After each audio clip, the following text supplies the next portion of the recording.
Bonjour à tous, bienvenue dans le grand studio de la Provence pour ce Face aux lecteurs. Nous recevons aujourd'hui Gérald Darmanin, ministre de l'Intérieur. Bonjour Monsieur le ministre, merci d'être avec nous. Un peu plus d'un an et demi que vous occupez vos fonctions au sein du gouvernement de Jean Castex. Et vous êtes ministre depuis mai 2017 et l'élection d'Emmanuel Macron. Vous étiez ministre de l'Action et des Comptes publics avant de rejoindre Beauvau. Rappelons que vous êtes un homme du Nord, de Tourcoing, dont vous avez été le maire. Vous avez également été vice-président de votre région, député. Politiquement, vous vous êtes positionné à droite, RPR, UMP puis LR jusqu'en 2017, avant de rejoindre La République En Marche. Donc en 2017, vous êtes ici à la Provence pour répondre aux questions des lecteurs qui sont en face de vous. Je vais vous les présenter rapidement de gauche à droite et on va les voir à l'image devant la caméra de Philippe Laurençon. Nous avons Édouard Vinstock qui est le pull blanc qui est là et qui est archiviste. Nous avons ensuite Fabienne Abécassis. Vous êtes la directrice générale de Logirem, bailleur social à Marseille. Ensuite, toujours Nina Cardon, qui est étudiante à Marseille, étudiante en journalisme. Alexandra Brochus, c'est ça, Brochus, vous êtes militante associative. Et puis ensuite, un policier à la retraite, Michel Jacquet, et un avocat, Alain Lotte, qui est assis à votre gauche. Et enfin, un chirurgien et président de la commission médicale d'établissement de l'hôpital d'Aubagne, Mohamed Salem, qui est assis derrière au deuxième rang. Merci à vous tous d'être venus évidemment sur le plateau de la Provence. Alors, je suis accompagné également sur ce plateau des journalistes de la rédaction que sont Marie-Cécile Béranger, chef du service économie, et François Tonneau, qui est chef du service politique. On va aborder avec vous, Monsieur Darmanin, pendant cette heure de discussion de nombreux thèmes. On va commencer par une ou deux questions d'actualité.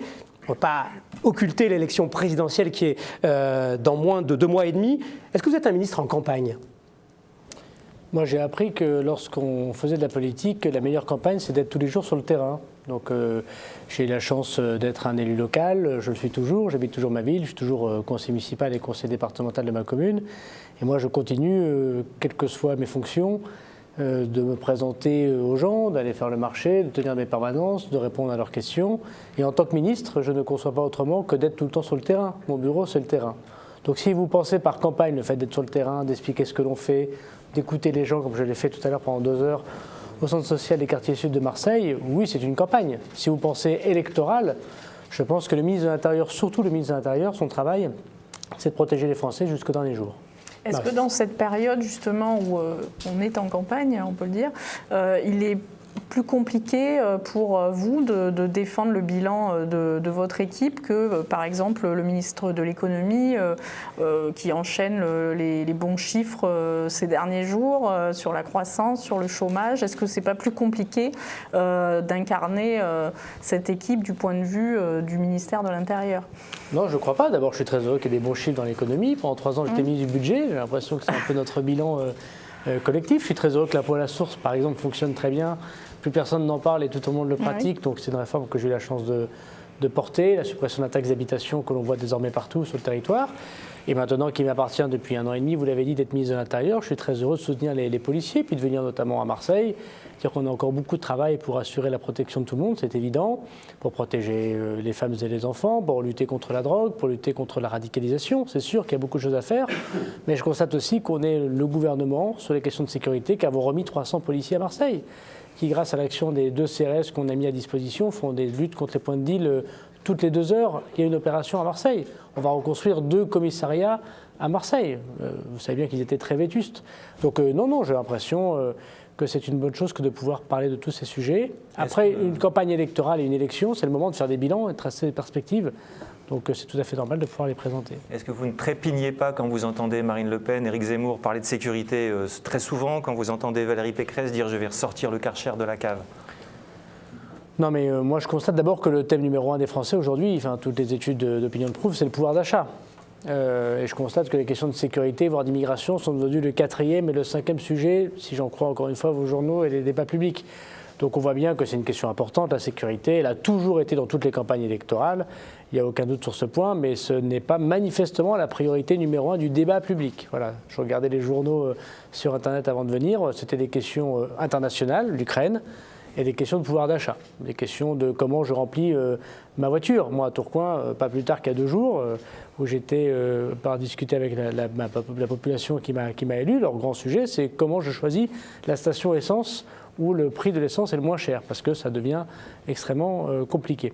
Donc il y a des questions de sécurité qui se posent, mais je constate que ce n'est pas la priorité. Après que d'autres qui ont des fonds de commerce où il faut faire peur aux gens, c'est le cas de Mme Le Pen ou de M. Zemmour, je comprends qu'ils évoquent ce sujet, mais ce sont des sujets qu'il faut sans doute pouvoir traiter avec un peu de nuance et un peu de complexité. Le Karcher, ça ne vous a pas fait sursauter? C'est vieux d'il y a 15 ans, donc j'ai l'impression que c'est un peu hibernatus, vous voyez, pour prendre une expression ancienne. Je n'ai pas de discussion particulière à avoir. Moi, mon ennemi, ce n'est pas Madame Pécresse. Je pense que la personne la plus dangereuse pour le pays, c'est Mme Le Pen. Alors, il y a un autre candidat à la présidentielle qui vous a interpellé indirectement, et ça va être l'occasion d'en parler avec les lecteurs, M. Mélenchon, député de Marseille, de la France Insoumise, qui est allé dire qu'il n'aimait pas cette police violente qui a tué une femme à Marseille. On se souvient de l'épisode de cette femme tuée par un tir de grenade. Et qui dit cette police qui fait ce qu'elle veut quand elle veut. Est-ce que vous avez le sentiment d'incarner un État répressif, policier, comme le laisse entendre M. Mélenchon? M. Mélenchon, il n'aime pas l'ordre public, il n'aime pas la police et la gendarmerie. Je sais, il le répète sans cesse à l'Assemblée nationale, dans les débats publics. Et il insulte les policiers et les gendarmes qui sont souvent les enfants du peuple. Vous savez, ce n'est pas les enfants de PDG qui sont policiers. Ce n'est pas les patrons du 440 qui sont policiers. C'est les enfants de fonctionnaires, d'enseignants, d'artisans, de gens courageux qui se lèvent tôt le matin, qui ne sont pas très bien payés, les policiers, qui font un travail très difficile. Que sur 250 000 policiers et gendarmes, il y en ait quelques-uns qui fassent des bêtises, évidemment, comme il y en a chez les journalistes, comme il y en a chez les politiques, comme il y en a chez les avocats, comme il y en a chez les boulangers, comme il y en a chez les parlementaires, voilà, et qu'il faut sanctionner les personnes qui trahissent l'uniforme. Évidemment, je l'ai fait récemment à Mérignac, suite à un féminicide, j'ai pris des dispositions pour sortir de la police nationale, pour sanctionner des personnes qui avaient fait des erreurs. Mais je ne confonds pas les quelques personnes qui peuvent faire des erreurs, comme dans tous les métiers, à l'institution police, à l'institution gendarmerie qui protège tous les jours. Et ce que je constate surtout, c'est que je suis à la tête d'une administration où les gens meurent par leur action. J'ai présidé 17 obsèques depuis que je suis ministre de l'Intérieur, policiers, gendarmes, pompiers. Il n'y a pas d'autre administration où on risque sa vie comme ça tous les jours, hormis les armées lorsqu'il y a une guerre évidemment, mais je crois qu'on mérite du respect et M. Mélenchon, qui est un élu de la nation, devrait avoir un peu de respect pour ces personnes du peuple qui souffrent et qui font ce travail que sont les policiers et les gendarmes. Alors justement, nous avons une lectrice, Nina Cardon, qui avait envie de rebondir sur cette question des libertés publiques et du rôle de la police. Oui, bonjour. Donc moi, je suis étudiante et j'avais l'habitude d'aller en manifestation. Aujourd'hui, j'appréhende de m'y rendre. J'ai peur de me retrouver au mauvais endroit, au mauvais moment. Et je pense ne pas être la seule. On se retrouve face à des policiers surarmés, dont on ne voit même plus le visage. Et on se demande juste si votre stratégie n'est pas tout simplement de nous dissuader de se mobiliser. Est-ce que vous comprenez ça? D'abord, le droit de manifester, c'est un droit constitutionnel qui doit être garanti pour tout le monde. Et c'est tellement vrai que les policiers et les gendarmes, leur travail, c'est de garantir ce droit de manifester, y compris contre ceux qui insultent la police et la gendarmerie, ce qui montre un degré de démocratie extrêmement élevé. Ce que je constate, madame, surtout, c'est qu'il y a eu dans les manifestations beaucoup de policiers et gendarmes qui ont été blessés. 7000 policiers et gendarmes qui ont été blessés, ne serait-ce que dans les manifs des Gilets jaunes. Et pourquoi les manifestations deviennent extrêmement compliquées, pour vous, manifestantes, ou pour les policiers et les gendarmes, c'est qu'auparavant, il y a encore 5, 10, 15 ou 20 ans, il y avait un service d'ordre quand on organisait des manifestations. Quand la CGT, par exemple, organisait des manifestations, il y avait beaucoup de monde. Il y a eu parfois des millions de personnes dans des manifestations. Vous le savez, pour les retraites, par exemple, il y a un service d'ordre de la CGT qui organisait avec la préfecture le travail de tenir cette manifestation et écarter les personnes qui pouvaient être violentes dans une manifestation et les laisser à la disposition, si je veux dire, de la police et de la gendarmerie. Aujourd'hui, par la faiblesse des syndicats, par la faiblesse des corps intermédiaires, les manifestations, par l'effet du numérique, par l'effet aussi de ces faiblesses syndicales, les manifestations sont plus spontanées. Elles ne sont parfois pas déclarées. À Nantes, cette semaine, elle n'a même pas été déclarée à la préfecture. Et donc les policiers et les gendarmes, ils ont dû s'adapter. Alors qu'il y a eu des difficultés, moi je ne le doute absolument pas. Pourquoi? Parce que l'ordre public, encadrer une manifestation, c'est un métier spécifique de la police. C'est un métier de gendarme mobile, de CRS, de policier d'ordre public. Et on a pris pendant des manifestations spontanées, comme celle des Gilets jaunes par exemple, des policiers dont ce n'était pas le métier, qui faisait de la sécurité publique, qui faisait autre chose que de l'ordre public, parce qu'il fallait réagir à toutes ces manifestations répétées tous les samedis dans toutes les villes de France. Et il y a pu avoir de la part des policiers pas assez bien formés, pas assez reposés aussi, il faut le dire. On a dû jusqu'à 1 mois et demi de vacances au CRS. Personne n'accepterait de faire ça à part les policiers manifestement. Pas assez aussi aidé par les caméras de vidéoprotection. Vous savez qu'on nous a refusé, par exemple, l'utilisation des drones pour pouvoir regarder comment fonctionne une manifestation. On peut le faire pour des manifestations sportives et pas pour la police, ce qui est un peu absurde. Maintenant, c'est réglé avec le Conseil constitutionnel. Et le manque de discussion aussi avec ceux qui organisent des manifestations ou avec les journalistes par ailleurs. On a pu avoir un moment de difficulté extrêmement forte de ces manifestations. Alors, on a changé les choses. D'abord, on a beaucoup recruté de policiers et de gendarmes spécialisés dans l'ordre public. On a largement augmenté la formation pour l'ordre public, donc ça permet désormais d'encadrer des manifestations plus sérieusement de la part de la police et de la gendarmerie. On a écrit un schéma national du maintien de l'ordre qu'on a présenté au Conseil d'État et que la profession de journaliste d'ailleurs a accepté. En 1 an de discussion, c'était long, mais ce sont des questions très, très compliquées. Comment on prévient des manifestants comme vous pour leur dire, voilà, attendez, ça devient violent, il faut partir. Comment on protège les journalistes qui regardent ce que font aussi les policiers, notamment quand il y a des charges et il faut que tout le monde puisse le faire son métier normalement. Comment on utilise des nouvelles technologies, comment on prévient ce qu'on appelle des sommations qui jusqu'à encore il y a très peu de temps étaient extrêmement arriérées. Le commissaire de police mettait une écharpe bleu-blanc-rouge et puis il parlait dans un interphone, dans une manifestation de dizaines de milliers de personnes, vous ne pouviez pas l'entendre. Comment on organise ce qu'on appelle l'ENAS, qui était très contesté par une grande partie des manifestants. Tout ça est désormais changé, organisé. On a retiré des grenades qui étaient difficiles à utiliser. Pour l'utilisation d'armes intermédiaires, désormais il faut un superviseur. Bref, on a compris ce que vous m'avez dit, madame, et moi je le partage. Et mon boulot, c'est que vous puissiez manifester normalement. Mais je ne veux pas que vous pensiez que les policiers et les gendarmes n'ont pas subi, eux aussi, beaucoup de violence et beaucoup de difficultés dans ces manifestations. Oui, Cécile. Oui, alors la prochaine question de lecteur qui est un peu sur le même thème. Je voulais rebondir sur ce que vous disiez sur la faiblesse des syndicats. Donc, en quelque sorte, vous dites c'est parce que les syndicats font moins leur boulot qu'avant et parce qu'ils sont moins costauds. C'est une autre forme de manifestation. Vous regrettez qu'il y ait moins de syndicalisation en France ? Moi, je ne suis pas là pour regretter ou pas regretter. J'ai mon opinion personnelle sur ce que doit être la société. Je pense que les corps intermédiaires, dont les syndicats, sont très importants pour que tout ça fonctionne bien. Mais je le constate, c'est tout. En tant que ministre de l'Intérieur, j'ai organisé avec les préfets le droit de manifester. Mais aussi, j'ai organisé le droit que ce ne soit pas la chienlit. C'est-à-dire qu'on n'attaque pas un policier, qu'on n'attaque pas un commerce, que par ailleurs, les gens qui veulent vivre sans connaître toutes les manifestations tous les samedis parce qu'ils ont un commerce et qu'ils veulent travailler correctement, puissent le faire. Donc mon travail, c'est d'être dans l'équilibre entre l'ordre public et la liberté. C'est une question très compliquée pour laquelle l'État réfléchit depuis bien longtemps. Donc c'est sûr que quand un syndicat est organisé, qu'il peut déposer dans les temps conformément à la loi, un schéma, qu'on peut discuter ensemble du schéma de la manifestation et qu'il y a un ordre de cette manifestation, c'est mieux que lorsque c'est spontané sur Internet, personne ne sait où les gens vont manifester et on ne sait pas avec qui discuter. C'est toujours mieux qu'on puisse avoir un interlocuteur. Une question d'Alain Lotte, j'imagine toujours sur ces thématiques-là. Monsieur le ministre de l'Intérieur, bonsoir. Je suis donc Alain Lotte, avocat au barreau de Marseille, avocat pénaliste.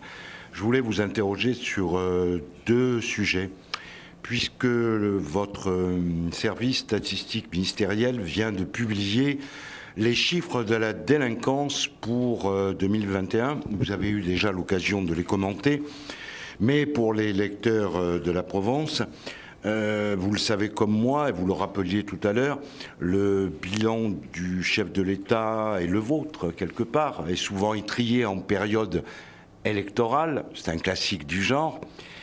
Qu'est-ce que vous pouvez nous dire de cette photographie, laquelle fait apparaître une explosion des agressions sexuelles et une baisse historique des atteintes aux biens? C'est la première question. Et sur le domaine des chiffres, je profite de votre présence. Il y a quelques jours à Marseille, il y a un fonctionnaire de police, il avait 22 ans, s'est suicidé. Depuis le début de l'année, 9 fonctionnaires de police se sont donné la mort. Malgré le développement d'outils de prévention, qu'est-ce qu'on peut faire, Monsieur le ministre de l'Intérieur, lorsque le vase déborde pour ces fonctionnaires ? Alors, il y a deux types de questions différentes. Sur la première, donc d'abord, ce n'est pas les chiffres du ministère de l'Intérieur, je veux vraiment le dire pour les lecteurs qui vont nous lire, c'est les chiffres de l'INSEE qui sont indépendants. Et donc, comment ça se passe? Les policiers et les gendarmes donnent en temps réel les plaintes, leur activité de service. L'INSEE collectionne tout ça et une fois par an publie des chiffres. Donc, ce sont des chiffres que je ne maîtrise pas et que je découvre quelques heures, parfois avant les publications. Ça a été le cas cette semaine. Effectivement, il y a deux grandes tendances. Il y a une baisse considérable des atteintes dites aux biens. Donc il y a beaucoup moins de cambriolages en France, un tiers de moins. Il y a beaucoup moins de vols de véhicules. Il y a beaucoup moins d'émeutes urbaines qui s'en prennent aux abribus, enfin ce qu'on voit parfois, ce qu'on a longtemps vu à la télévision. Il y a beaucoup moins de vols avec ou sans armes. Bref, ce qui touche aux biens, à votre voiture, à votre maison, à votre portefeuille, ça a largement baissé. Il y en a encore, évidemment, mais ça a largement baissé. Et il y a une augmentation extrêmement forte, qui est celle des violences conjugales, des violences intrafamiliales, donc y compris contre les enfants, et des violences sexuelles, de façon très importante. Alors, on peut se contenter de dire c'est super, ça baisse sur les biens, je le dis, je suis heureux de ce bilan-là, mais évidemment, ce qui est intéressant, c'est de regarder pourquoi ça augmente ailleurs. L'augmentation des violences intrafamiliales, conjugales et sexuelles est due à plusieurs choses très complexes que nous essayons de comprendre.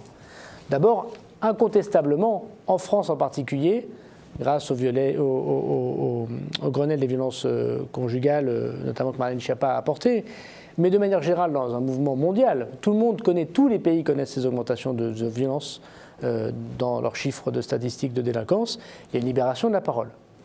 Là où hier les femmes n'osaient pas dire qu'elles avaient été violentées, désormais elles le disent et c'est tant mieux. Tout le monde ne le dit pas encore. Je constate que sur la centaine de féminicides qu'on a connus l'année dernière, plus de la moitié des femmes qui sont mortes sous les coups de leur conjoint ou d'un homme n'ont même pas fait un signalement à un service de police, de gendarmerie ou de justice. C'est-à-dire que moi je travaille avec le garde des Sceaux sur ce qui nous est signalé, et puis il y a tout ce qu'on ne sait pas parce qu'on n'ose même pas venir le dire. On pourra en parler tout à l'heure si vous le souhaitez. Donc d'abord il y a une libération de la parole, elle est salutaire. Il y a beaucoup plus de gens qui vont venir déposer plainte, qui vont faire des signalements. Deuxièmement, il y a un effet de rattrapage très important parce que vos journaux, vous-même, vous devez lire tous les jours. Il y a eu une plainte qui a été déposée pour des faits d'il y a 2 ou il y a 3 ans. Les gens se disent aujourd'hui peut-être que je serai plus écouté ou simplement je considère que la société considère que ce que j'ai vécu n'était pas acceptable. Et donc dans les chiffres de l'augmentation très forte de l'année 2021, il y a une part très importante de faits, et d'ailleurs l'outil statistique le dit lui-même, et les journalistes le commentent comme ça et c'est très honnête, de faits antérieurs, en 2005, en 2010, en 2015, mais qui ont été déposés cette année. Et donc du coup, l'augmentation générale des violences que vous constatez dans les chiffres, ce n'est pas ceux de l'année 21, c'est ceux de l'année 21 plus des effets de rattrapage. Et qu'on doit bien sûr enquêter. Et vous avez vu que la loi du garde des Sceaux, c'est désormais, même s'il y a prescription, on doit faire l'enquête. Pour qu'au moins la victime sache qu'elle dise ou qu'elle ne dise pas des choses qui seraient justes ou injustes. Puis troisièmement, désormais la consigne que je donne à l'ensemble des services de police et de gendarmerie, ils ont eu 2 instructions en moins d'1 an, que je répète à chaque fois que je vais dans n'importe quel service de police et de gendarmerie. C'est qu'une femme qui viendrait dire « voilà, je suis violentée par mon mari, ou par mon conjoint, ou par un homme », et qui, en aucun cas, ne veut déposer plainte. Parce que, notamment, elle a peur, elle ne veut pas que ça se sache. Auparavant, ce que faisaient les policiers et les gendarmes, c'était de temps en temps, on faisait une main courante. Donc il n'y avait pas de procédure judiciaire avec ça. Le parquet, le procureur de la République, ne sait pas quand on dépose des mains courantes. La consigne systématique, c'est que dès que quelqu'un vient vous apporter un fait sur cette question, même petit soit-il, y compris d'ailleurs des violences psychologiques, il n'y a plus simplement des violences physiques, mais des violences psychologiques, on doit déposer une plainte. Et si la dame ne veut pas formellement avoir une plainte, on fait un signalement au parquet. Ce qui fait qu'effectivement, tout ce qui auparavant était vu par les policiers et les gendarmes comme peu important, et la personne elle-même disait « moi, je veux juste que ce soit écrit dans une main courante pour plus tard », désormais, on fait systématiquement des signalements au parquet. Et donc, les 3 effets, l'effet de libération de la parole, l'effet de rattrapage des années précédentes, l'effet désormais que les services de police et de gendarmerie prennent de façon extrêmement précise, et s'il doit y avoir des exceptions, elles ne doivent pas exister, on est là justement pour qu'elles n'existent plus, fait qu'il y a ces statistiques d'augmentation de violence conjugale. Par ailleurs, les confinements ne nous ont pas beaucoup aidés, parce que tous les services de police et de gendarmerie constatent que dans un effet clos, lorsque votre conjoint, votre mari, il est violent, vous ne pouvez pas sortir de votre appartement parce qu'il y a un confinement, parce qu'il y a un couvre-feu, vous ne pouvez pas aller respirer, si j'ose dire, au travail, à l'association, à l'école des enfants, et vous êtes enfermé avec quelqu'un de violent, évidemment, il y a eu encore plus de violence conjugale pendant cette période très particulière qu'était le Covid. Mais il y a une baisse des atteintes aux biens, ça je pense que c'est le travail de la police, c'est la vidéoprotection qui est installée quasiment partout dans toutes les villes de France, c'est la résolution des enquêtes qui est beaucoup plus rapide, c'est l'augmentation des effectifs qui aide à qu'il y ait moins de cambriolage, moins d'émeutes, moins de vols. Et puis il y a une libération de la parole qu'on doit prendre comme étant un grand défi pour les services de police et de gendarmerie. Je terminerai par dire, monsieur, que l'année dernière, en 2021, c'est 400 000 interventions des policiers et des gendarmes sur les violences conjugales. C'est-à-dire que c'est le deuxième motif d'intervention après la drogue en France des policiers et des gendarmes. Ça devient un contentieux de masse, énorme, évidemment, très important. Sur la deuxième question, moi je suis pas très bien placé pour évoquer ça, parce que je ne vis pas dans un commissariat, une brigade de gendarmerie, et je ne connais pas les difficultés extrêmement fortes, au sens où je ne les vis pas en tant que policier et gendarme, que connaissent les policiers et gendarmes. Mais ce qui est certain, c'est qu'en tant que chef d'administration, moi je me sens responsable, et je me sens tout à fait en volonté de pouvoir aider les agents qui sont sous ma responsabilité. La difficulté des policiers et des gendarmes, c'est qu'ils ont une arme administrative avec eux, et que ces difficultés de suicide, c'est, si j'ose dire, parce que souvent ils le font dans un cadre professionnel, parfois ils se suicident dans les locaux du police ou dans les locaux de gendarmerie, c'est l'accès à l'arme administrative. Et notre travail à nous, c'est que dans tous les métiers, il y a des gens qui peuvent être particulièrement déprimés, qui peuvent avoir des problèmes familiaux. C'est le cas de ce jeune policier que j'ai connu, puisqu'il était le major de la promotion des gardiens de la paix, qui a choisi la BST des quartiers nord de Marseille, que j'ai rencontré 2 fois.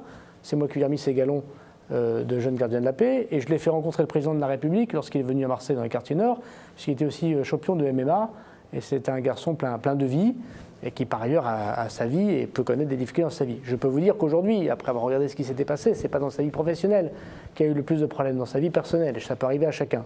Mais là, ce qu'on loupe à chaque fois quand il y a un suicide dans la police, c'est qu'on n'a pas vu cela, et qu'on devrait les aider. L'entreprise ou l'administration est là pour aider les personnes, pas simplement pour qu'ils fassent du chiffre et pour qu'ils fassent d'intervention. Donc il manque sans doute des psychologues, il manque sans doute de la part des collègues et de la hiérarchie, des gens qui sont capables de voir les faits quand les gens ne vont pas bien. Et ça, je pense que c'est un des problèmes de la hiérarchie de la police nationale. Le brigadier chef, l'officier, le commissaire, son boulot, c'est d'être un manager et d'être à l'écoute quand ça ne va pas dans la vie personnelle et professionnelle. Manifestement, on loupe des choses. Et là, il faut qu'on fasse une révolution dans la police nationale et dans la gendarmerie, c'est évident. J'avais déjà le même problème quand j'étais aux douanes, qui avait aussi une arme administrative. Et puis manifestement, il faut qu'on aide encore davantage les associations. Il y a des associations de policiers, de familles de policiers qui ont connu cela, qui n'ont pas encore assez les portes ouvertes dans les commissariats, qui n'ont pas encore la possibilité de signaler directement à la hiérarchie, c'est-à-dire le ministre, parce que quand il le signale peut-être au commissaire du coin, on a l'impression qu'on va faire le procès du commissaire du coin, et donc on étouffe peut-être un peu les choses. Et donc il faut vraiment qu'on ouvre les portes et les fenêtres de cela, donc beaucoup plus de moyens. J'ai demandé au directeur général de la police nationale, déjà 2 fois l'année dernière et au début d'année, de me redire, avec les policiers qui contribuent beaucoup à ça, quels sont les moyens qu'on doit y mettre. Par ailleurs, il est certain, monsieur, que voir la misère tous les jours, la délinquance tous les jours, les critiques, vous parlez de monsieur Mélenchon, je ne voudrais pas faire de parallèle immédiat, mais enfin, qu'on leur dise que c'est des tueurs, des violeurs, des assassins, qu'ils n'écoutent jamais rien, ça fait plaisir à personne.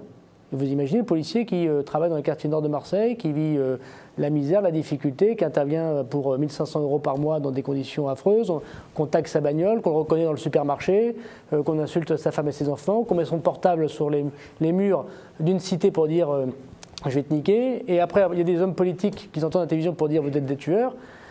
Ça ne contribue pas forcément à votre bonne santé personnelle, hein, c'est bien logique. Donc c'est mon travail aussi, et c'est notre travail collectif, de dire bon, ces discours sont excessifs. Donc il y a une vie personnelle qu'il faut qu'on suive en tant qu'employeur, il y a une vie professionnelle qu'il faut qu'on améliore, et c'est pas facile. Et puis il y a des discours médiatiques qui, à mon avis, n'encouragent pas les policiers toujours dans le bon sens de la vie. Michel Jacquet, policier à la retraite. Monsieur le ministre, je viens d'écouter votre réponse. En fait, c'était la question que je voulais vous poser sur les suicides dans la police. J'ai passé ma carrière dans les quartiers nord de Marseille, dans une cité qui s'appelle la cité Félix Piat, que vous devez certainement connaître, et j'y travaillais la nuit. La misère, je l'ai côtoyée toutes les nuits. Et quand je parle de misère, il y a quelques fois où la réalité dépasse la fiction. On en souffre énormément. Moi, je pense 2 choses, enfin surtout une chose, c'est qu'au niveau du recrutement, il faudrait peut-être faire attention aux fonctionnaires que l'on prend pour aller travailler dans ces commissariats-là. Le gamin de 22 ans, malheureusement, je ne le connaissais pas, c'était un sportif, mais je ne sais pas s'il avait la force morale de pouvoir résister à ce qu'il a peut-être vécu en peu de temps. Il y en a une gamine de 23 ans aussi qui s'est suicidée, c'est très jeune. Un gamin de 30 ans, ce sont des enfants, tout ça.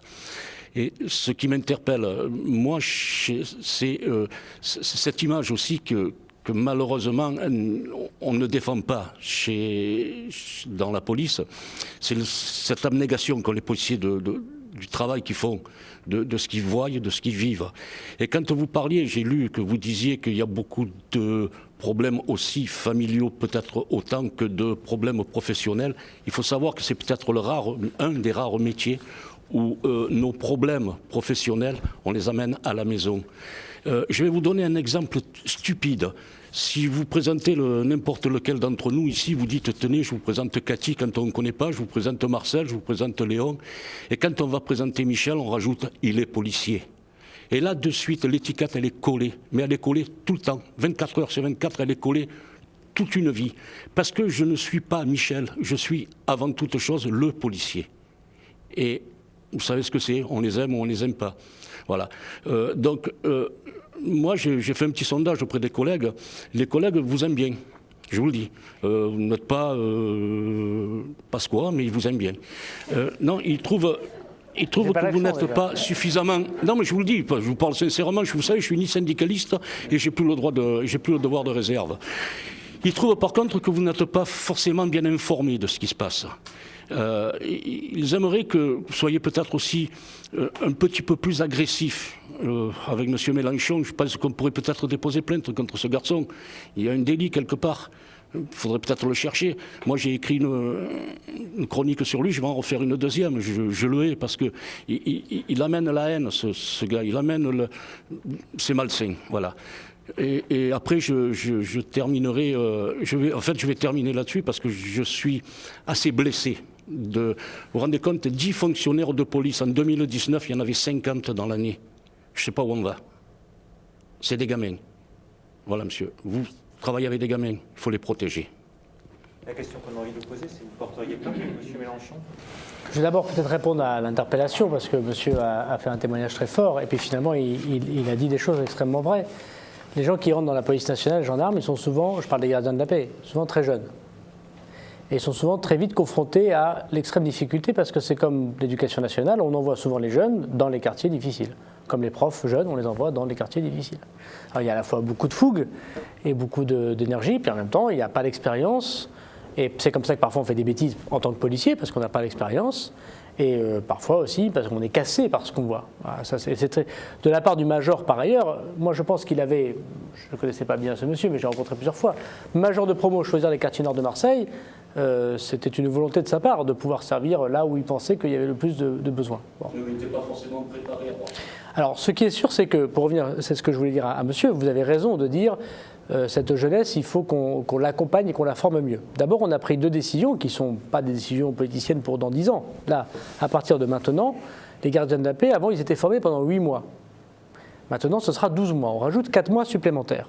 Et dans ces 4 mois supplémentaires, ce qui va être formidable, c'est qu'on va leur faire tous passer ce que nous on appelle le bloc OPJ, c'est-à-dire devenir officier de police judiciaire. Il y en a qui l'auront, il y en a qui ne l'auront pas, c'est pas grave. Mais ils auront 4 mois de formation juridique et psychologique en criminologie supplémentaire. Déjà, ça va permettre, quand vous allongez une formation, de prendre des gens avec un tout petit peu plus d'expérience. Et puis on va rajouter, quand vous sortez d'école de police, vous êtes stagiaire. Aujourd'hui, c'est grosso modo 1 an. On va passer à 18 mois. On va mettre 18 mois avant que quelqu'un soit gardien de la paix. Il fera donc plus 8 mois et 1 an, mais 1 an et 18 mois pour avoir l'expérience avec ses collègues de c'est quoi la difficulté d'être policier. Donc d'abord, je pense que monsieur a raison, il faut qu'on rende un peu plus senior une partie de nos jeunes policiers. Deuxièmement, moi j'ai fait demander 2 choses à la police nationale et à la gendarmerie. On fait sauter les limites d'âge pour passer le concours. Parce qu'à 40 ans, vous pouvez avoir envie d'être policier et vous avez apporté une expérience. Et dans la vie maintenant, on ne fait pas 40 ans chez Yoplait, on ne fait pas 40 ans dans la police nationale forcément. Donc il y a des gens qui à 35 ans, 40 ans ont envie de changer de vie, ils peuvent désormais passer le concours de la police nationale et gendarmerie. On a aussi besoin de ces gens-là, qui ont plus d'expérience et qui ont envie d'être policiers et gendarmes. Et puis simplement que des jeunes qui passent ce concours. Et deuxièmement, on va changer une partie du concours pour y mettre notamment des tests psychologiques pour pouvoir les accompagner. Ça ne veut pas dire qu'on refuse quelqu'un s'il a un tempérament un peu plus dépressif, simplement qu'il n'est pas forcément envoyé dans les quartiers nord de Marseille ou à Roubaix-Tourcoing, là où c'est difficile. Il peut aider autrement, il peut aider dans l'investigation, il peut aider dans le renseignement, il peut aider dans la police aux frontières. Donc on n'a pas assez la connaissance du profil psychologique, ce que font maintenant plein d'entreprises.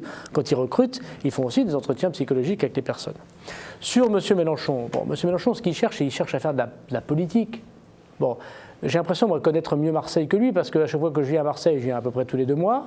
Depuis que je suis ministre, je vais parfois au Panier, je vais parfois dans sa circonscription. Je ne l'ai jamais vu. Je n'ai jamais vu une seule fois visite du ministre de l'Intérieur. Puis quand je demande aux élus, même ceux qui sont proches de lui, ils me disent, vous savez, M. Mélenchon, il a toujours dit dès le début, moi je suis allé à Marseille, je ne reviendrai plus, grosso modo. Donc j'ai pas envie de faire de la polémique avec monsieur Mélenchon, parce que c'est ce qu'il cherche. Quand il fait ça, monsieur, bien sûr qu'il vous blesse, il me blesse, il blesse une grande partie des Français en fait. Mais il attend que ça, qu'on réagisse à ses propos pour montrer qu'il est le patron, parce que la gauche est très mal en point, de ce qu'il pense être la gauche. Mais la gauche est dans la police nationale depuis très longtemps. Il y a d'ailleurs une grande tradition de policiers de gauche, et je pense qu'il se trompe complètement lorsqu'il fait ça. Dans une campagne électorale, porter plainte, c'est toujours difficile.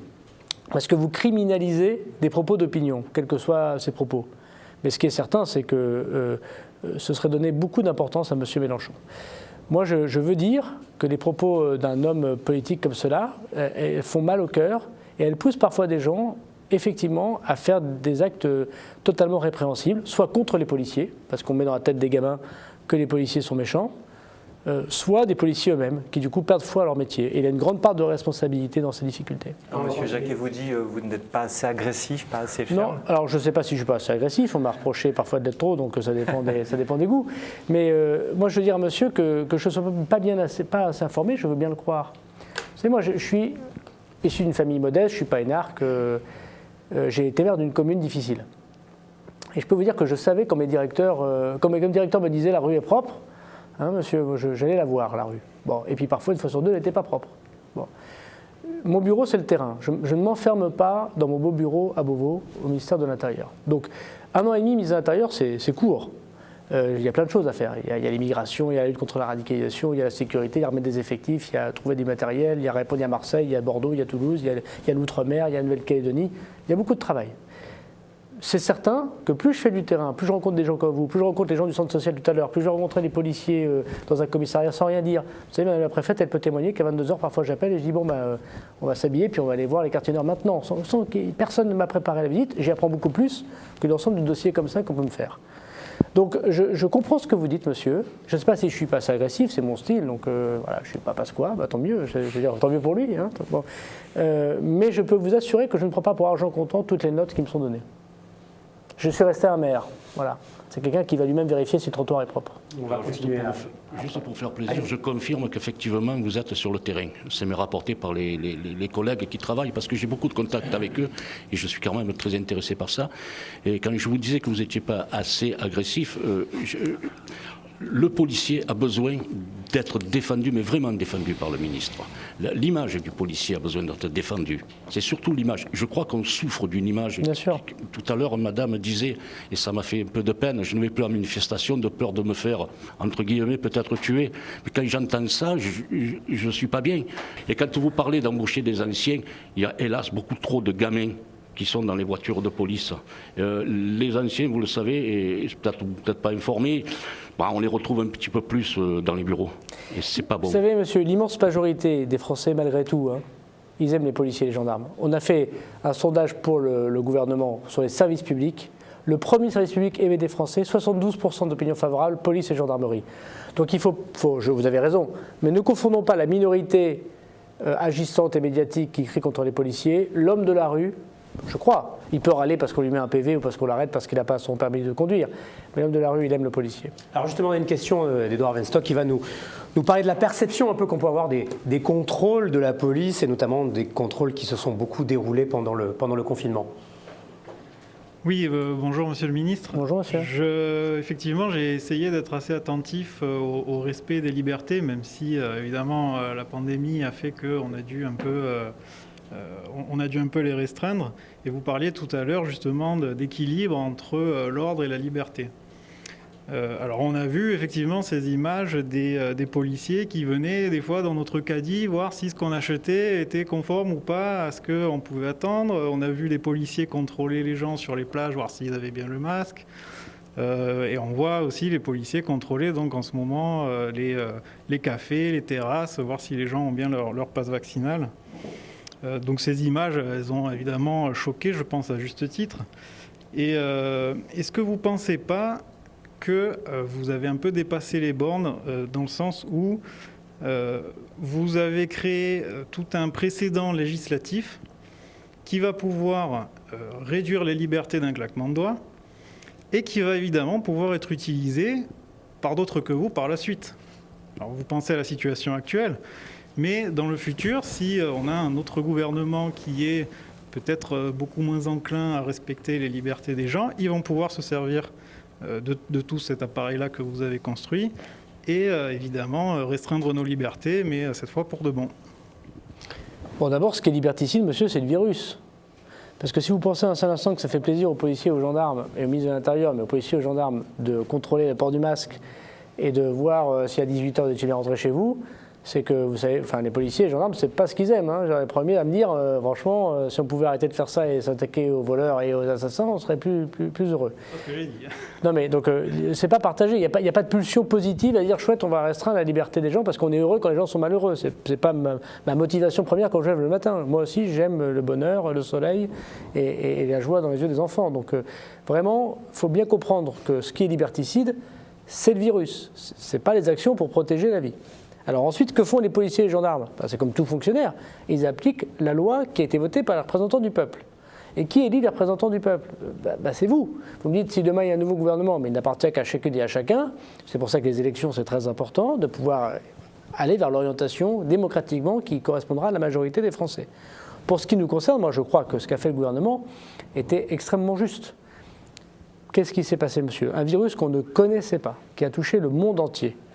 On a essayé au maximum de protéger la vie, je pense que c'est très important, et par ailleurs de garder la possibilité de donner la chance à ceux qui n'avaient pas connu un autre monde de le vivre différemment. Par exemple, les enfants dans les écoles. Laisser ouvrir les écoles dans les enfants pour qu'ils ne perdent pas le temps d'éducation, parce que quand vous passez 3-4 mois dans les quartiers populaires, dans un petit appartement de 40 mètres carrés, avec une maman ou un papa qui ne parle pas forcément pas bien français, qui ne connaît pas forcément, qui n'ont pas les moyens d'avoir des cours particuliers à la maison, vous perdez beaucoup de temps et vous perdez beaucoup d'avenir, en fait. Donc on a fait ces choix. Pour autant, le président de la République, il n'a pas reconfiné quand on lui a demandé de reconfiner, la deuxième fois. Là, nous parlons, monsieur, mais les Pays-Bas, au moment où je vous parle, ils sortent de leur confinement de 3 mois. Ils n'ont pas passé Noël et Nouvel An sans restriction comme nous, à nous balader sur la plage à la Canebière. Pendant 3 mois, les Pays-Bas, ils ont malheureusement vécu ça. Nous avons un certain nombre de pays qui n'ont pas fait les choix qu'on a fait sur les passes. C'est jamais très drôle, le pass aujourd'hui vaccinal, mais hier le pass sanitaire. Sinon, il y a encore moi je voyage un petit peu pour mes fonctions, il y a encore plein de restaurants totalement fermés depuis 2 ans dans certains pays européens, ou des commerces qui n'ont jamais rouvert, ou des taux de chômage qui sont à 15%. Nous, on a un taux de chômage le plus bas d'Europe désormais, la croissance qui est désormais la plus forte en Europe. On a été celui qui avons le moins fermé les écoles de tout le monde occidental, on a été celui qui a fait le moins de confinement de toute l'Europe, et on a été un des pays, on est parmi les 2 premiers pays en Europe où il y a eu le moins de morts du Covid. Bon.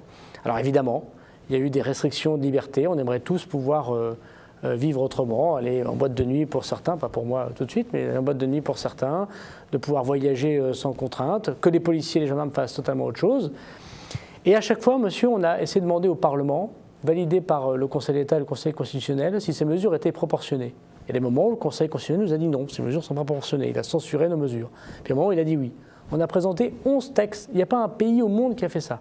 11 fois, 11 textes, à chaque fois qu'il y a une nouvelle mesure. Et vous dites, si demain il y a un nouveau gouvernement, il y aura une possibilité, une restriction plus forte des libertés sur autre chose. C'est justement ce qu'on a essayé de protéger, en mettant à chaque fois un délai.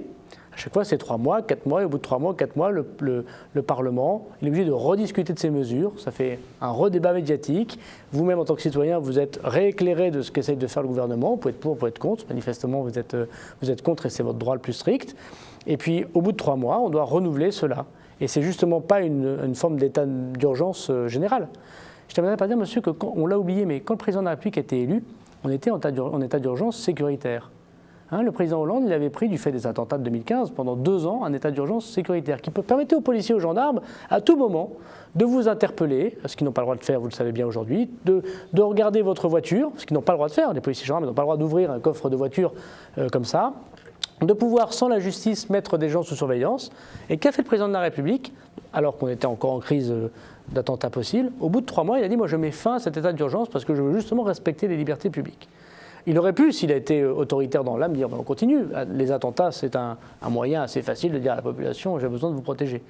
Donc je pense qu'il faut vraiment voir que ce n'est pas le cœur du pouvoir du président de la République d'être comme ça, c'est un libéral politique au bon sens du terme. Que deuxièmement, on a vécu une pandémie incontestablement liberticide, qui nous empêche de vivre. Voilà. Et que troisièmement, malgré des mesures qui ne sont pas drôles du tout, j'en suis bien conscient, et moi je suis le premier à vouloir abandonner le pass vaccinal dès qu'on aura les moyens de le faire. D'ailleurs, on a pris des engagements pour le faire, évidemment. Il a fallu faire un certain nombre de mesures. Et malheureusement, c'est les policiers et les gendarmes qui sont sur le terrain à les appliquer parce que le Parlement et le président de la République les a décidés. Alors, vous parlez de la pandémie et effectivement, on sait qu'elle a renforcé aussi les tensions. Et on a ici Mohamed Salem qui préside la commission médicale d'établissement de l'hôpital d'Aubagne et qui souhaitait vous parler de la sécurité à l'hôpital, justement. Oui, merci Monsieur le Ministre. Je vous rassure, je ne vais pas vous parler ni de manque de personnel, ni de manque de lits, parce que j'ai eu l'occasion de l'évoquer avec mon collègue Olivier Perran. Bon, donc c'est pas le sujet. Par contre, un sujet très important pour nos soignants, c'est la sécurité. La sécurité à l'hôpital, on ne vous a pas trop entendu depuis que vous êtes aux commandes du ministère de l'Intérieur sur ce sujet. Vous savez que cette pandémie a montré les limites de l'hôpital. Les soignants sont fatigués, les comportements ont changé. Vous savez que le fait de déprogrammer des patients, ça génère un afflux des patients vers les services d'urgence. Et c'est là où les gens sont agressifs, il y a des incivilités. Et c'est vrai que très souvent, on est désarmé face à ça. Très souvent, on fait appel à la police nationale qui nous assiste très souvent. Mais avec le manque d'effectifs, avec l'augmentation d'autres programmes.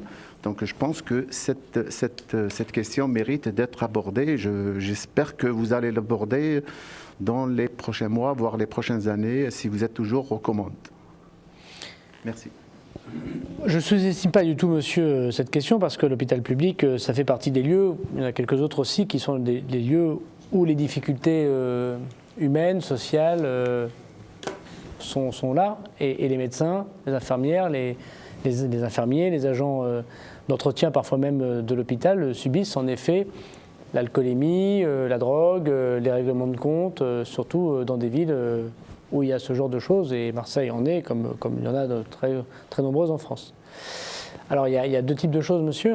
Il y a ce qu'on peut faire pour renforcer la sécurité de manière générale dans les hôpitaux. Et puis, il y a ce que peuvent faire aussi les collectivités locales. Moi, j'ai été président de mon hôpital, de son conseil de surveillance, et je vois très bien ce que peuvent être les services d'urgence à 2h du matin qui ont ces difficultés. Alors, on essaye au maximum, je crois que c'est le cas à Marseille, d'avoir des conventions, préfecture de police, en l'occurrence ici, et hôpitaux publics, pour pouvoir travailler. Alors, soit pour prendre des plaintes directement à l'hôpital, pour que les malades qui ont connu une agression, par exemple, ça calme un peu la tension, ou même les médecins ou le personnel hospitalier puissent aussi déposer plainte à l'hôpital et pas pouvoir aller à l'extérieur, prendre du temps, c'est le lendemain de son travail, c'est difficile, premièrement. Deuxièmement, de pouvoir, et ça c'est un point très important, travailler sur la bonne collaboration lorsqu'on a du renseignement. Et vous savez que là c'est une petite difficulté qu'on a parfois avec les médecins, parce que le secret médical, c'est très important. Enfin, si vous venez demain ou après-demain avoir quelqu'un qui a été blessé par balle dans votre hôpital et qu'il y a quelqu'un qui vient faire pression, qui vient essayer de régler son compte, et c'est sûr qu'il faut qu'on se parle un petit peu. Donc il y a une discussion à avoir entre le monde médical et le monde policier. Pardon, monsieur, mais là je vois... Pardon, monsieur, mais là je vois plus du tout, monsieur, excusez-moi. Voilà. Et puis après, on a le sujet qu'on doit avoir avec les collectivités locales, c'est la vidéosurveillance. Parce que la vidéoprotection, elle aide quand même énormément l'hôpital public, le service d'urgence, le parking de l'hôpital, l'accès qui arrive à l'hôpital, d'aider les policiers et gendarmes à intervenir. Vous savez tous qu'à Marseille, on a une grande difficulté, c'est qu'il n'y a pas du tout assez de caméras de vidéoprotection. Et les hôpitaux publics, je ne sais pas où vous êtes exactement, monsieur, mais ils sont souvent dans les quartiers populaires à Marseille.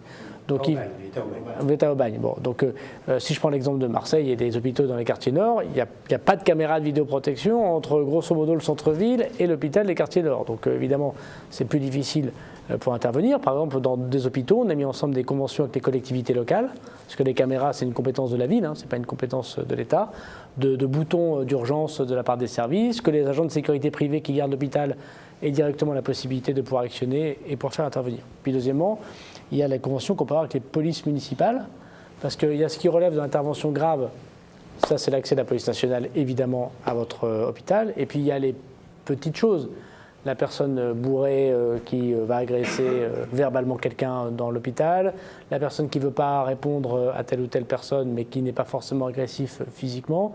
Et donc il faut qu'on se coordonne mieux. Ce qui est sûr, monsieur, c'est que les lieux de service public aujourd'hui, l'hôpital l'a été pendant le Covid, les lieux de service public sont des lieux de tension. C'est le cas des administrations, mais on peut penser à Pôle emploi aussi.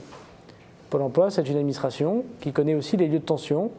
Il y a des faits divers tous les jours dans les pôles emploi. Donc il faut qu'on réfléchisse, c'est une invitation que vous me faites et je la prends comme telle, aux lieux de tension qui ne sont plus la voie publique, qui sont l'hôpital public, qui sont Pôle emploi, ça pourrait être de Malakoff, ça peut être d'autres endroits évidemment de tension, et qu'on voit comment vous restez un lieu neutre d'accueil de tous ceux qui viennent pour les soigner, parce que vous n'êtes pas là pour faire des policiers, et en même temps un lieu qui travaille avec la police nationale pour avoir du renseignement et pour pouvoir intervenir malgré tout quand il y a un problème. Mais excusez-moi, vous avez parlé de conventions, on a des conventions avec la police nationale et ça se passe très bien. Aujourd'hui, vous me parlez de caméras de vidéosurveillance et du rôle des collectivités locales. Ce qu'on vous demande aujourd'hui, c'est vraiment que l'État s'empare de cette question. C'est une question qui est très épineuse au niveau de l'hôpital public. Il faudrait que l'État s'empare de cette question. Je suis désolé, mais nous, le problème des caméras de vidéosurveillance, oui, c'est entre collectivités locales et l'État. Aujourd'hui, nous, on est en souffrance, le personnel hospitalier est en souffrance et on vous demande de faire un plan Marshall pour, entre guillemets. Ce n'est pas une question d'argent, monsieur, parce qu'on a triplé les fonds à disposition des collectivités pour mettre justement des caméras. C'est une compétence locale. On ne peut pas être pour la décentralisation et respecter les libertés locales, et puis en même temps nous dire quand ça ne va pas, c'est à l'État d'intervenir. Monsieur le ministre, nous on vous interpelle pour vous dire que les choses ne sont pas faites. Donc oui, je sais que vous avez débloqué de l'argent, vous avez essayé de débloquer pour les collectivités locales, mais aujourd'hui notre question c'est que on est en souffrance. C'est-à-dire que le problème de la sécurité dans l'hôpital public, c'est un vrai problème, et je pense que ça serait bien que vous penchiez dessus. Alors, Fabienne Abécassi, qui est juste à côté de nous, donc, qui est la directrice générale de Logirem, donc une structure de logements sociaux, a une question qui est un petit peu similaire, qui concerne les agents qui travaillent dans les quartiers sensibles où sont implantés les HLM. Oui. Alors déjà, je vais commencer par remercier les services de police, et depuis que la nouvelle préfète de police est là, on sent que vraiment il y a une action déterminée, on travaille très bien avec les services de la préfète, mais tout comme les personnels des hôpitaux, les personnels des organismes HLM, sur le terrain, sont confrontés à une montée de la violence. Ça ne date pas d'hier, ça s'est accéléré avec le confinement. Alors il y a aussi les réseaux, vous connaissez ces questions, qui sont très présents et qui au quotidien rendent la vie impossible. Il y a une protection juridique qui existe pour les personnels de proximité, mais seulement pour les gardiens. Et nos autres personnels qui viennent travailler avec les habitants, les chargés de clientèle, les techniciens, ils ne bénéficient pas de cette protection. Ça, c'est le premier point, et c'est vraiment une demande pour les salariés, pour protéger nos salariés. Parce que si on veut bien travailler avec les habitants, il faut que nos personnels bénéficient de cette protection. Le deuxième point, c'est plus compliqué. Quand nos personnels sont agressés, ceux qui, au quotidien, travaillent sur le terrain, ils ont peur de déposer plainte. Vous le savez. Ils ont peur de déposer plainte parce que le lendemain, ils vont être confrontés à leur agresseur. Et donc, ils préfèrent, parce qu'ils sont intimidés, ils vont subir des pressions sur eux-mêmes, sur leur famille, leur véhicule. Ils ne vont pas oser déposer plainte. Et du coup, c'est une spirale parce que c'est la loi du plus fort qui règne sur le quartier. Donc ça aussi, c'est une demande que l'organisme HLM, moi je voudrais que Logirem puisse déposer plainte en lieu et place des personnels qui sont agressés quand ils le sont. Bon, d'abord, madame, rien n'empêche de faire les deux choses que vous dites, si ce n'est la loi, donc il faut qu'on y regarde. Sur le deuxième point, moi je porte désormais plainte au nom des pompiers qui sont agressés. Donc les pompiers peuvent faire une démarche individuelle, évidemment, mais par ailleurs, le ministère de l'Intérieur, désormais, directement, systématiquement, porte ce sujet. Donc il faut que nous le fassions pour d'autres personnes, je n'y vois aucun inconvénient, surtout que je connais le travail très, très difficile que font les offices HLM et sans doute encore plus les employés qui sont dans ces immeubles. Et quand ils s'en vont, eux, la barre HLM ne ressemble pas à la même chose que quand ils sont là, et notamment je pense aux concierges.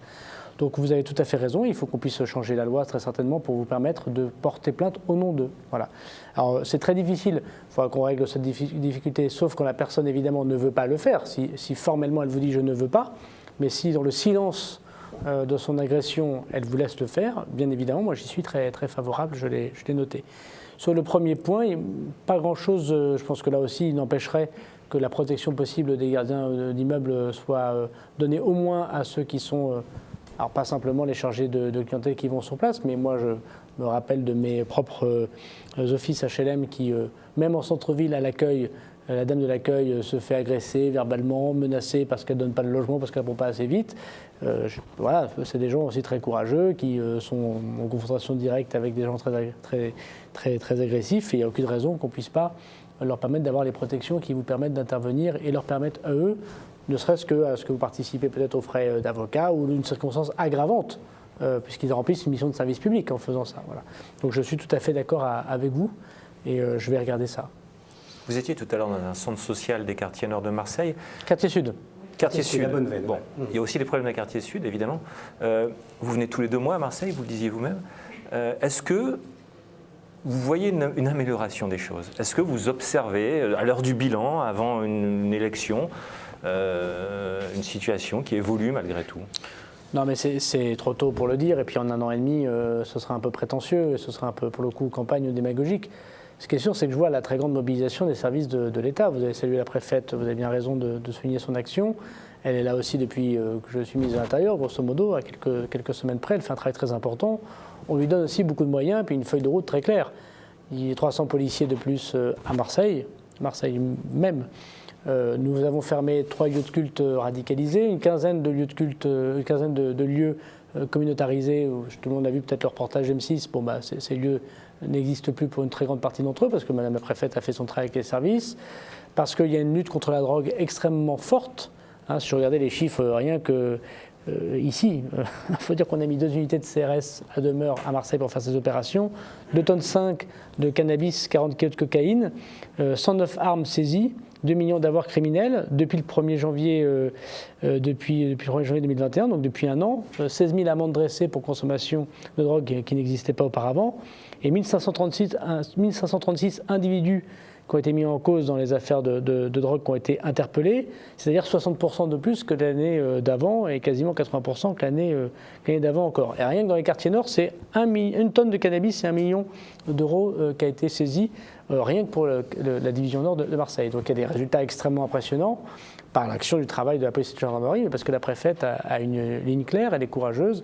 Je l'encourage et elle sait d'ailleurs qu'on la sollicite beaucoup et que directement je la sollicite beaucoup. Cependant, est-ce qu'il y a une amélioration? C'est beaucoup trop tôt, c'est des tendances très longues. On sait tous que pendant très longtemps à Marseille, que ce soit le logement insalubre, je ne reviendrai pas sur cette question, l'urbanisme, les transports, votre ville, votre région et singulièrement votre ville ne s'est pas développée comme les autres communes de France. La séparation entre le nord et le sud, entre le port et les quartiers nord, alors que tout est fait pour que ce soit 3 fois plus beau que Barcelone, Marseille, si je peux me permettre, c'est sûr que c'est des tendances longues. Et évidemment, la lutte contre la drogue, la lutte contre le séparatisme, la lutte contre les violences faites aux femmes, dans les quartiers populaires, mais partout ailleurs aussi, ça se verra sur 3, 4, 5, 6 ans. Voilà. Et d'autres que moi le verront, mais il y aura toujours les mêmes policiers et gendarmes pour, j'espère, se sentir protégés et encouragés. Monsieur le ministre, vous parliez des violences intraconjugales. Alexandra Brochu, vous êtes militante associative et vous avez une question sur ce thème-là. Voilà, oui, bonjour. Voilà, militante associative droits des femmes, donc depuis des dizaines d'années. Donc 113 féminicides en 2021. Encore là, ce matin, un autre féminicide. Donc après un engagement du chef de l'État et en ayant fait une cause nationale, un Grenelle contre les violences faites aux femmes avec 46 propositions qui sont sorties de ce Grenelle contre les violences faites aux femmes. Première question, c'est est-ce qu'aujourd'hui vous avez des chiffres qualitatifs, quantitatifs quant à Est-ce que ces propositions, tout ça a un résultat aujourd'hui? 2, pourquoi ne répondez-vous pas aux associations qui vous alertent depuis des années sur les moyens? Parce que la libération de la parole des femmes ne date pas d'aujourd'hui. Pourquoi n'avez-vous pas anticipé, et je le répète, alors que M. Macron s'était engagé à en faire une cause nationale? Les moyens sont là, madame. Je crois qu'il n'y a pas de doute. Et désormais, si vous allez, j'imagine que vous y allez si vous êtes dans les commissariats et les gendarmeries aujourd'hui, on peut y aller dans quelques instants ensemble, les moyens sont considérables désormais donnés aux policiers et aux gendarmes. Après, il est devenu un contentieux de masse. Quand vous avez 400 000 dossiers désormais, on les a triplés depuis 3 ans. C'est pas très compliqué, les interventions. Aujourd'hui, quand une femme vient déposer plainte, d'abord elle le fait systématiquement, elle peut le faire désormais systématiquement avec son avocat, ce qui n'était pas le cas auparavant. Elle peut venir avec quelqu'un qui l'accompagne et qui dépose plainte avec elle, et pas la laisser seule, si je veux dire, devant un policier et un gendarme. Nous avons même compris qu'une partie d'entre elles ne voulaient pas venir dans les commissariats ou les brigades de gendarmerie pour plein de raisons, parce qu'elles seront vues, parce qu'elles ont honte, parce qu'elles ont des difficultés. Désormais, on fait dans 5 départements de France, et à la fin de l'année, on va le mettre au niveau de tout le pays, des plaintes, soit à domicile, soit chez l'ami, chez qui elle s'est réfugiée, chez sa mère, au CCAS de la commune, chez son avocate, dans votre association. Aujourd'hui, par exemple, je prends l'exemple du Pas-de-Calais ou de la Corse. Quand une dame vient dans votre association, si elle est en Corse ou au Pas-de-Calais, vous appelez les policiers ou les gendarmes, ils viennent dans l'association avec tout ce qu'il faut pour faire la plainte sur place et non plus au commissariat. Donc vous aurez le choix de faire les deux désormais. Aujourd'hui, dans 90% des cas, quand une plainte est déposée, la personne qui est la supposée auteur est en garde à vue. C'est un total changement radical de ce qui se faisait auparavant. Les saisies d'armes, quand on les connaît, quand la femme déclare qu'elle dit « mon mari, il est chasseur, mon mari, il a une arme, mon mari », systématiquement saisi, avec désormais des montants extrêmement importants d'armes saisies. Et après, vous savez, les services de police et de gendarmerie, ils font le travail que demande de faire la justice. Je regardais par exemple, c'est un fait divers d'aujourd'hui, je ne sais pas si c'est le monsieur qu'on recherche qui est le responsable du meurtre de cette dame qu'on a retrouvée dans son appartement. Il faut toujours faire attention parce que les enquêtes de justice règlent les problèmes et ce n'est pas à nous de dire ce qui s'est passé. Mais je me suis évidemment intéressé à cette personne quand j'ai vu ce fait divers. Cette personne, elle a eu un signalement de son ex-conjoint pour violence conjugale. Bon, les policiers à l'époque ont fait le travail, il y a eu l'enquête. Il a été condamné à un stage de sensibilisation, c'était il y a 5 ou 6 ans. Voilà. Donc la police et la justice, la police et les gendarmeries, ils ne font pas le travail de la justice. Ils prennent la plainte, ça c'est ce que je leur demande de faire. Ils vont faire du aller vers, comme on dit désormais aujourd'hui, donc ça il faut qu'ils se mobilisent et qu'ils se déploient. Ils doivent tout prendre au sérieux. Ils doivent pouvoir mettre en garde à vue systématiquement. Ils doivent pouvoir faire des perquisitions, récupérer les téléphones portables pour le prouver, récupérer les ordinateurs, faire le témoignage calmement et pouvoir récupérer les armes. Et après, évidemment, c'est à la procédure judiciaire de pouvoir continuer. Et après, vous savez bien qu'on a 2 autres grands problèmes. Le premier problème, c'est où logent ces femmes pendant qu'elles sont menacées et la procédure continue. Ça, c'est un point très important. Est-ce que c'est à elle de quitter leur appartement? Moi, je trouve ça toujours très injuste de dire que c'est à la femme de trouver un autre logement. C'est plutôt à l'agresseur supposé de partir. Donc, ça demande une question de logement. Donc là, pour le coup, ça travaille avec les collectivités locales, les départements, les mairies pour trouver des logements d'urgence pour les accueillir, y compris pour les auteurs. C'est quelque chose de très, très important. Et puis, on a un sujet aussi de discussion avec tous ceux qui voient les signaux faibles des personnes qui sont violentées, mais qui ne nous le disent pas. Je reprends l'exemple du monde médical, mais malheureusement, le secret médical, comme le secret professionnel pour l'avocat par exemple, empêche très souvent ceux qui ont vu ces difficultés, ces premiers signes de violence conjugale, de violence sexuelle, de violence psychologique, de faire des signalements au service de police et de gendarmerie pour dire « moi, j'ai dans mon cabinet de médecin, dans mon cabinet d'avocat, une dame qui manifestement est violentée et qui ne veut pas parler ». Je reprends les cas que vous évoquez, la centaine de féminicides l'année dernière, plus de la moitié, madame, aucun signalement à aucun service de police, de gendarmerie ou de justice, parce que les gens restent enfermés dans la violence qu'ils subissent. Donc la libération de la parole, elle n'est pas totalement complète encore aujourd'hui. Donc il faut énormément de moyens. Alors vous me disiez des chiffres. Quand je suis devenu ministre de l'Intérieur, mon prédécesseur était déjà passé de 5% de commissariats et de brigades de gendarmerie qui avaient des brigades spéciales pour s'occuper des violences contre les femmes, à 25%. Et depuis que je suis ministre de l'Intérieur, avec les moyens donnés par le président de la République et l'augmentation des effectifs, on est passé de 75%.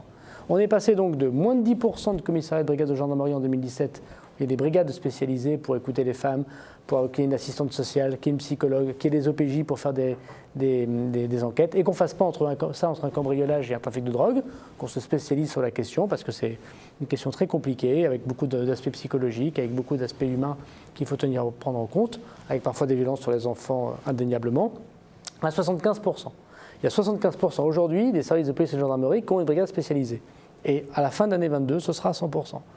Bon, ça, il faut former des officiers de police judiciaire. Il faut les former, je ne sais pas si votre association le fait, on a autorisé à ce que les associations viennent désormais faire les formations des policiers et des gendarmes. Ce n'était pas le cas auparavant. Ce n'est pas les policiers qui le font, c'est des associations qui le font. C'est quoi la violence psychologique? C'est très compliqué. Parfois, c'est le prélude de la violence physique, bien évidemment. Et désormais, c'est un travail très fort qu'on doit avoir avec le parquet, donc il y a les bracelets anti-rapprochement, il y a les téléphones grave danger, puis il y a encore manifestement des choses à faire parce qu'il y a encore beaucoup trop de violences conjugales et de féminicides. Juste, je voulais rebondir, juste